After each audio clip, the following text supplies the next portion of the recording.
Hello hello, నేను బోసుని. ఎరా బాహమర్ది, చాలా కాలానికి గుర్తొచ్చాను. ఏంటి నేను బతుకున్నాను లేదో ఎంక్వైరీ చేయడం కోసం ఫోన్ చేసావా? మరి అదే ఏమన్నా అంటే అన్నామంటారు. బావ బాగుకోరేవాడిని బామర్దే అంటారు. అబ్బా, అక్కడ సంగతులేంట్రా? నాకు ఇద్దరు ఫ్రెండ్స్ ఉండేవారు, వాళ్ళిద్దరు ఇండియాకి వచ్చారు. ఇక్కడికి వచ్చేసారా? వాళ్ళు అక్కడ ఏం చేస్తుండేవాళ్ళు? అదే, ఒకడు వంశీ హోటల్ మేనేజర్గా చేసి ఇండియాకి వచ్చాడు. ఇంకొకడు డాక్టర్ గోపాల్. ఒక నిమిషం, ఆ రెండో పేరు మళ్ళీ చెప్పు. Doctor Gopal MS. అతడు మామూలు డాక్టర్ కాదు, మాస్టర్ ఆఫ్ సర్జన్ కూడా. పొట్టిగా బట్టతలతో ఉంటాడు, అతనే కదూ? డాక్టరా డాంకి ఎగ్గ, ఆడు చాలా నీట్గా ఉంటాడులే, పెద్ద చేతిరోజు. ఏంట్రా నువ్వు చెప్పేది? మరి డాక్టర్ గోపాలు, ఎంఎస్ ఇవన్నీ ఏంటి? ఓహో, అదా నీ డౌటు. డి అంటే దానపోయిన, ఆర్ అంటే రామ్ గోపాలు, ఎంఎస్ అంటే మెయిన్ స్వీపరు. టోటల్ గా Danapoyina Ram Gopal main sweeper. Hello hello బావా, కొంప తీసి పోయాడా బావా? జనార్దన్, ఏమైంది? అరే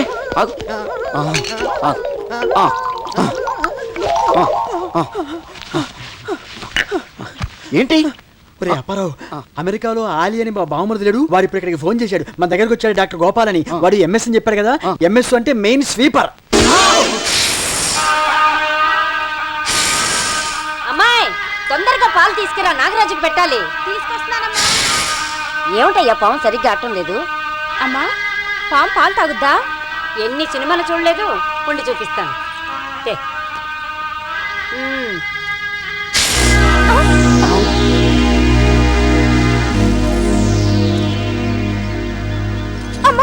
అమ్మో, అసలు కోడినాగమ్మదే బోల్డ్ తీసుకుంటాది. తొందరగా ఆసుపత్రికి వెళ్ళనమ్మా, లేకపోతే పైకి వెళ్ళిపోతారు. త్వరగా హాస్పిటల్ వెళ్తే ప్రాణాపాయం ఉండదు. అబ్బబ్బా, ఎందుకే అంత భయం? నా అల్లుడంటే ఏమనుకున్నావు? Foreign return. నాకు ప్రాణ భయం ఏంటి? హలో డాక్టర్ గోపాల్ ఎంఎస్ గారు, నమస్తే. నమస్తే నమస్తే. రౌండ్లు పూర్తయిపోయినాయా? ఏం రౌండ్స్ లేదు సార్. ఈ హాస్పిటల్లో పని చేయాలంటే బోర్ కొట్టేస్తుంది. సరదాగా మీతో పాటు అమెరికా తీసుకెళ్ళిపోకూడదు? అక్కడే సెటిల్ అయిపోతాం. ఏంటి అమెరికాలో ఉద్యోగం అంటే వేళకోవడం అనుకున్నావా? అక్కడ మరుగుదొడ్లు ఏ ఫినాయిల్తో కడిగితే తలతలా మెరుస్తాయో తెలుసుకోవాలి. ఆయన అంటే ఎంఎస్ సెపరేట్ హ్యాండ్ కాబట్టి ఏ ఫినాయిల్ వాడితే తలతలా మెరుస్తాయి అనేది ఆయనకు బాగా తెలుసు. ఫినాయిల్ ఏంటి? నీ కంటికి ఆయన ఎలా కనబడుతున్నాడు? ఫినాయిల్ తో మరుగుదొడ్లు కడిగే వాళ్ళ కనబడుతున్నాడా? ఫినాయిల్ కాదు, డెటాల్. ఓకే ఓకే, ఈ పొగడ్తలకి ఏమీ కొదవలేదు. విద్య నేర్చుకుందాం లేదు, పొగుడుతూ కూర్చుంటారా? కమాన్, ఫాలో మీ. అల్లుడు గారు. అత్తయ్య అత్తయ్య, ఏమైంది అత్తయ్య? ఏం లేదు అల్లుడు, పాము కట్టేసింది నన్ను. పాము కట్టిందా? జనార్దన్, ఈ టైంలో నువ్వేం మందిస్తావు? మీ అత్తగారికి నేను మంది ఎందుకు ఇస్తాను సార్? మీ అత్తగారు అనుకోవయ్యా, ఏం మందిస్తావు చెప్పు. పని పాట లేకుండా పాము నోట్లో వేలు పెట్టినందుకు 2 చేతులు నరికేస్తాను సార్. జనార్దన్ అయ్యా, మొదటి నుంచి నేను అబ్జర్వ్ చేస్తూనే ఉన్నాను. నువ్వు నాకు వితండంగా ఆన్సర్ చెప్తూనే ఉన్నావు. I don't like it. Mister Apparao, నువ్వైతే ఏం చేస్తావు చెప్పు. నేనైతే సార్, పాము కరిచిన చోట రూబీ ఫినాయిల్ పోసి శుభ్రంగా కడిగేసి మెత్తని గుడ్డెట్టి తుడిచేస్తాను. అప్పారావు, రూబీ ఫినాయిల్ కంటే సన్ఫ్లవర్ ఫినాయిల్ బెటర్ నా ఉద్దేశం. ఏం ఫారిన్ డాక్టర్ గారు మీ ఉద్దేశం? అవునయ్యా, ఫారిన్ డాక్టర్నే, చదువుకుంది ఫారెన్ లో, ప్రాక్టీస్ చేసింది ఫారెన్ లో. ఫారెన్ పాము కరిస్తే మందేమి ఇవ్వాలో నాకు తెలుస్తుంది, కానీ ఇండియన్ పాము కరిస్తే మందేమి ఇవ్వాలో నాకెలా తెలుస్తుంది? అయితే అల్లుడు గారు, నేను గోవిందా గోవిందా అంతే అత్తయ్య. అనసూయమ్మ గారా? అయ్యో, ఇవిడికి ఏమైంది? ఆవిడ్ని పాము కాటేసిందండి. ఆవిడ్ని పాము కాటేసిందా? ఆవిడ హార్లిక్స్ తాగిందండి అన్నంత ఈజీగా చెప్పేవిటయ్యా, మీరంతా ఏం చేస్తున్నారు? ఆవిడ కరిచింది ఇండియన్ పాము, ఫారిన్ పాము అయితేనే మందేస్తాను అని మందేయటం మానేశాడండి మా చీఫ్ గారు. ఫారిన్ పాము అయితే మందేస్తాడా? ఇండియన్ పాము అయితే మందు వేయడా? నువ్వేం డాక్టర్ అయ్యా? నేను డాక్టర్ నేను ఎప్పుడైనా చెప్పానండి మీకు? ఏమండి, మీకు నేను డాక్టర్ అని చెప్పానా? మీరే డాక్టర్ గారు రండి, మీరు ఫారిన్ డాక్టర్ చాలా గొప్పోళ్ళు అని మీరే చెప్పారు, కానీ నేను ఎప్పుడైనా డాక్టర్ అని చెప్పానండి మీకు? డాక్టర్ అని చెప్పానా? నేను బతికాను. నాకు తెలిసే నా అల్లుడు సామాన్యుడు కాడు, చాలా గొప్పవాడు. Doctor Gopal MS foreign return. ఇప్పుడేమంటారు? మా అల్లుడు గారే నన్ను బతికించారు, చూసారా? మిమ్మల్ని బతికించింది మీ అల్లుడు ఎంఎస్ కాదు, మా హాస్పిటల్ ఎండి.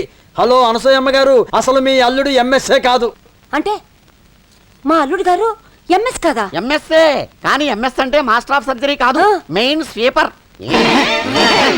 అది స్వీపరా? అంటే ఊడ్చేవాడా? రామా గోపాల్. ఆంటీ పిలిచారా?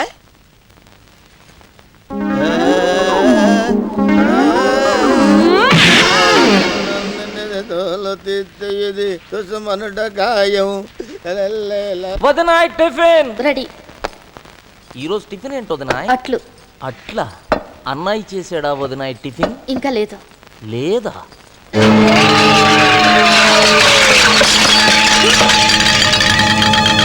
అమ్మాయి ఏమిట్రా, ఏం జరిగింది? అట్లు బాగున్నాయి వదినమ్మా అంటే నేను ఇంకా బాగుంటాను లోపలికి రమ్మంటుందమ్మా. అదేంటి వదినాయ్, నేను నీ బిడ్డతో సమానం అంటే కామాతురాణం న భయం న లజ్జ అందమ్మాయి. దుర్మార్గుడా, తల్లి లాంటి దాన్ని తప్పుడు కోతలకు వస్తావురా, కుళ్ళిపోతావురా. మర్యాదగా కాళ్ళు పట్టుకుని క్షమించమన్నాడు. నాన్నాయ్, చిన్న పిల్లలకి హార్లిక్స్ తాగడం కంటే తినడం అంటేనే చాలా ఇష్టమని నాకు తెలుసు. నీకు నీ రెండో కొడుకు కంటే కోడలంటేనే ఇష్టమని కూడా నాకు తెలుసు. అందుకే వదిన కాళ్ళు పట్టుకుని బతిమాలాను. వదినంటే తల్లితో సమానం, మరిదంటే మీసం ఉన్న ఎల్కేజీ కుర్రాడితో సమానమని. కానీ తను మాత్రం తల్లేసిగా ధరగా మగుడు మగాడి పని చేయనప్పుడు మరిది రంకు మగుడైతే తప్పేంటని అవ్వా కొత్త సామెత చెప్పింది. అమ్మాయి, నేను ప్యాక్ ఆడతాను, గుర్రాల మీద ఆడతాను, కానీ ఆడాళ్ల మీద మాత్రం ఆడనమ్మాయి. దొంగతనం చేసినా వదిలేయచ్చు గాని రంకుతనం చేసేదాన్ని చస్తే వదిలిపెట్టకూడదు. పో బయటికి. ముసలమగుడితో కాపురం చేస్తూ నానా నిజాయితీగా అందరు ఆడవాళ్లు ఉంటారనుకోవడం మీ భ్రమే.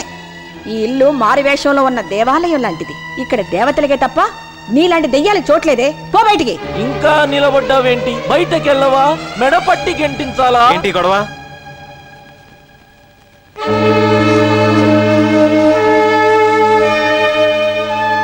అమ్మాయి, అన్నాయికి ఏం చెప్పొద్దు, చెబితేనే చచ్చినంతొట్టు. ఏ తప్పు చేయని నువ్వెందుకురా చావడం? తప్పు చేసిన వాళ్ళని చంపాలి గాని. ఏమందిరా నీ వదిన? కరెంట్ షాక్ కొట్టిన దగ్గర నుండి నా మొగుడు ఒంట్లో కరెంటు పోయిందందా? నా మొగుడు ప్లాస్టిక్ పువ్వు లాంటి వాడు, చూడ్డానికి తప్ప వాసన పీల్చడానికి పనికిరాడందా? కొంప తీసి వదినమ్మను గాని కొడతావా ఏంటన్నాయ్? పతివ్రతల్ని చేత్తో కొడితే దెబ్బలు తగలవు తమ్ముడు. ఆ కర్ర ఇలా తీసుకో. కర్ర తప్పదా అన్నాయ్?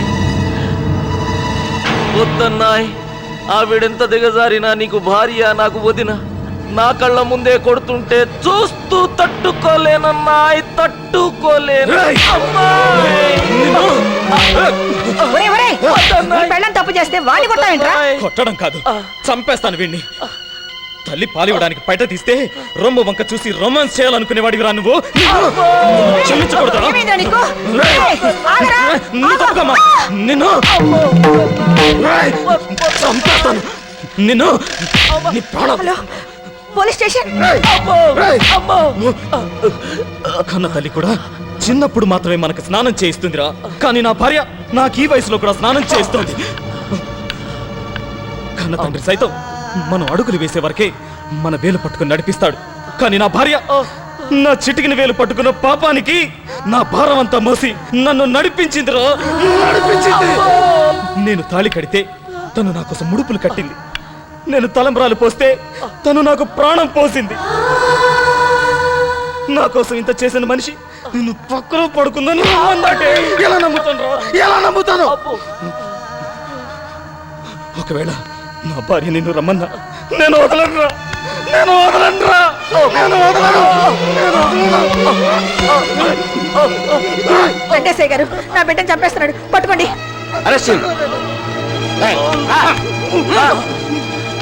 తల్లి సిగదరగా మా నాన్న రే పెద్దోడా, నువ్వు అవిటోడు అయిపోయావు, తమ్ముడికి వ్యాపార లావాదేవీలు అప్పచెపుతున్నాను అంటే నా మీద అసూయతో చంపాలని చూస్తున్నాడు సార్. తీసుకెళ్ళిపోండి please, తీసుకెళ్ళిపోండి.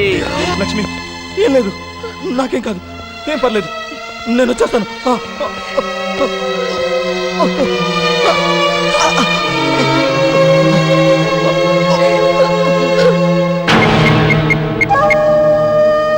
Hello Vamsi. Success, grand success.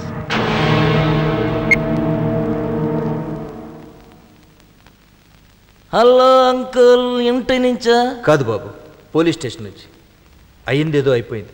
మీ అన్నయ్య ఆరోగ్యం చూసైనా అతను విడిపించు. ఐఎమ్ సారీ అంకుల్, మా అన్నయ్య మీద నాకు 100% సెంటిమెంట్ ఉంది, కానీ తమ్ముడనే అటాచ్మెంట్ వాడికే లేదు, అందుకే అరెస్ట్ చేయించా. నిజంగా నా కూతురు నేను గదిలో పిలిచిందా? చెప్పు. నింద వేసినంత సులభం కాదు బాబు నిజం చెప్పడం. వడ్ల గింజలు నాటితే గోధుమలు పండవు బాబు. నా కూతుర్ని పెంచిన వాడిని నేను. దాని గుణమేమిటో నాకు బాగా తెలుసు. మాది నిప్పు లాంటి వంశం. నా కూతురు బంగారం. అవును, బంగారం కనుక అమ్ముకున్నావు. మీది నిప్పు లాంటి వంశం. చల్లగా ఉండే చోట నిప్పులు పోసే వంశం. ఇచ్చిన మాట తప్పే తప్పుడు వంశం. మనుషులు అమ్ముకునే బ్రోకర్ల వంశం. ఏ కాదా? కన్న కూతురిని ప్రేమించిన వాడికమ్మే నీకు రాత్రికింతని డబ్బు తీసుకుని పక్కలేసే బ్రోకర్కి తేడా ఏంట్రా? బ్రోకర్ కంటే హీనంగా బిజినెస్ మైండ్తో నీ కూతురికి పెళ్లి చేశావు. నాతో పెళ్ళైతే నీకు వచ్చేది 25 లక్షలు, వీళ్ళైతే కోట్ల ఆస్తుందని అగ్రిమెంట్ అగ్గిపాలు చేసి అల్లుడిని మార్చేశావు. అదే బిజినెస్ మైండ్తో నేను అడుగుతున్నాను, నీ అల్లుడిని విడిపిస్తాను. నీ కూతురు నా దగ్గరికి పంపించు. వ్యాపారంలో సరుకు బాగోపోతే మార్చేస్తావు, అలాగే నీ అల్లుడు కూడా మార్చేయి. మార్కెట్లో కూరగాయలు కొన్నాక అందులో పుచ్చులుంటే ఎలా రిటర్న్ చేస్తావో నీ కుట్టేలుడు కూడా రిటర్న్ చేయి. అన్నీ సక్రమంగా ఉన్న నన్నల్లుడిని చేసుకో. వ్యాపారస్తుడివి కదా, వ్యాపారమే మాట్లాడుతున్నా. ఇంకా కమిషన్ కావాలంటే అడుగు, ఎంతనే ఇస్తాను. అంతేగాని బేరం పో. నీకు నన్ను చంపాలన్నంత కోపం వస్తుంది కదూ. జీవితంలో ఓడిపోతున్నప్పుడు ఎవరికైనా అలాగనిపిస్తుంది. కానీ నాలాంటి ప్రేమికుడికి సహనం పోకూడదు, నీలాంటి బ్రోకర్కి కోపం రాకూడదు. వెళ్ళి ప్రేమించిన వాడి దగ్గర కూతురు ఉండటం బెటరా, పెళ్లి చేసుకున్నాడు జైల్లో ఉండటం బెటరా అని డిసైడ్ చేసుకో. వాడి నాశనం గాను పెళ్ళైన పిల్లని పంపమంటానికి వాడికి నోరెలా వచ్చిందయ్యా. మనమే పాపం చేసుకున్నాము, అదే పాపం చేసుకుంటాం.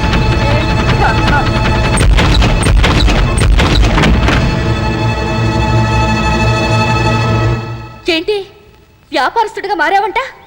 పెళ్ళాన్ని పక్కలోకి పంపిస్తే మొగుడిని విడుదల చేయిస్తానని బిజినెస్ మాట్లాడావంటగా, అందుకే వచ్చాను.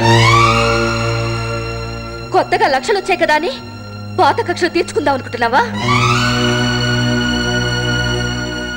ప్రేమించిన ఆడదాన్ని పెళ్లి చేసుకోలేకపోతే మర్చిపోయి మరో పెళ్లి చేసుకునే వాళ్ళు ఉన్నారు, మర్చిపోలేక ప్రాణం తీసుకునే వాళ్ళు ఉన్నారు. అంతేగాని నీలా ప్రియురాలి మొగుడి ప్రాణాల మీద బిజినెస్ చేసేవాళ్ళు ఎక్కడా ఉండరు. అయినా నాకు నా భర్త ముఖ్యం, ఆయన సుఖంగా ఉండడం ముఖ్యం. దానికోసం నేను ఏం వదులుకోవడానికన్నా సిద్ధమే. నీకు నేను కావాలి, నాతో పడుకోవడం కావాలి, అంతేగా? రా. ప్రాణం లేని మాంసాన్ని పీక్కు తినే జంతువులా తయారైన నీ దగ్గర పడుకోవడానికి నేను సిద్ధంగా ఉన్నాను.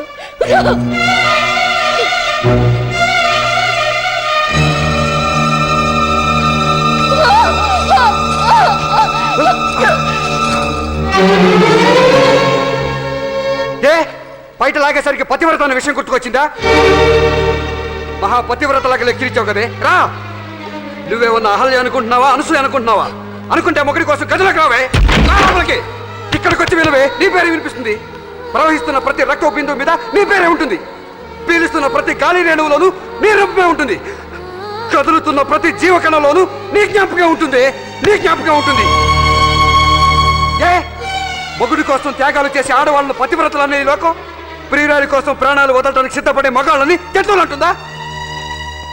ఎవరినే వ్యాపారస్తుడు అన్నావు? నేను చేసిందే వ్యాపారం అయితే నీ బాబు చేసిందేంటే?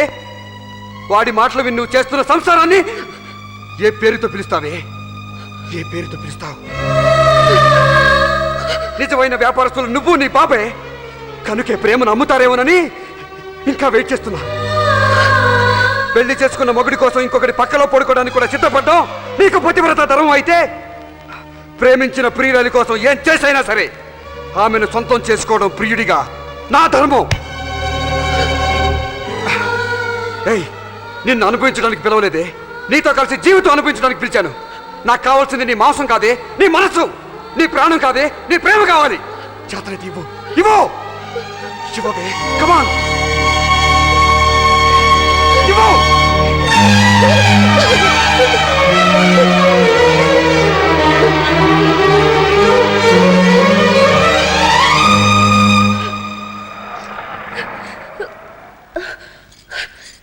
ఏమండి, మా వారు?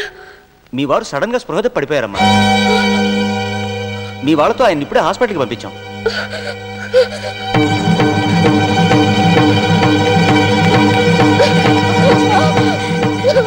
అన్నిటికీ భగవంతుడే ఉన్నాడు. డాక్టర్ గారు మిమ్మల్ని రమ్మంటున్నారు. ఏమైంది డాక్టర్? పరిస్థితి చేయి దాటిపోయింది. అతని కండిషన్ చాలా క్రిటికల్గా ఉంది.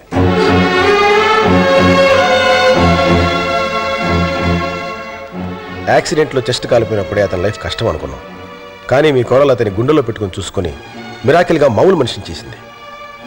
ఆ అమ్మాయి వల్ల అతనికి శక్తి అయితే వచ్చిందేమో కానీ పాడైపోయిన అతని గుండెకి మాత్రం రాలేదు. సీరియస్ 4 బాల్స్ బ్లాక్ అయిపోయాయి.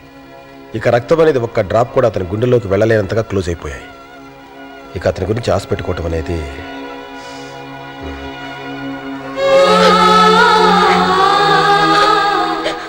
డాక్టర్ గారు, నా ఆస్తి అంతా అమ్మేస్తాను. ఎంత ఖర్చైనా వెనకాడదు.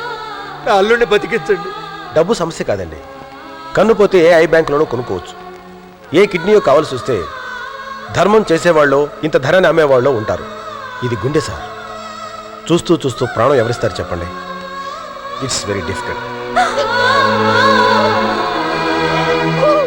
ఇక రోజు లెక్క పెట్టుకోవడం తప్ప మన చేతుల్లో ఏం లేదు.